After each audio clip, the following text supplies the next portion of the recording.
head and neck. The head and neck is an important part of our body. Most of the special senses in our body are in this head and neck region. In addition to these special senses, the face is what we present to the world. So the head and neck definitely has a large area of importance in the body.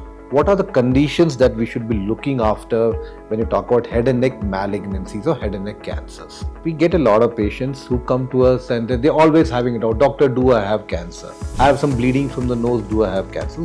These are the questions that usually the patients have. So head and neck cancers are not very common. They are usually associated with a few things like the smoking, the drinking alcohol, or a chronic irritation to the nose or the throat, or even nowadays the HPV virus. So these are the factors which may lead to a case of a head and neck cancer.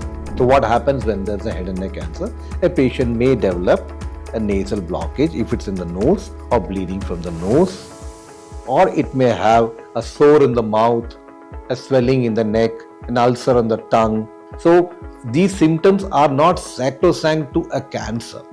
Yes, in cancer we do get these symptoms, but many times for a normal condition also you may develop. For example, you may have a little bit of a sharp teeth, or for any other reason there's a small ulcer in the mouth. It does not mean you're going to have a cancer there. The most important thing, what you need to underline here is that if you have any of the symptoms for more than 2 to 3 weeks and they're persisting and they're not improving, then please do show to a consultant. So it's about persistent of a symptom for more than 2 to 3 weeks and the symptom is not improving is where we need to. So one odd episode of nasal bleed does not mean that you have cancer. It can happen to most of the people.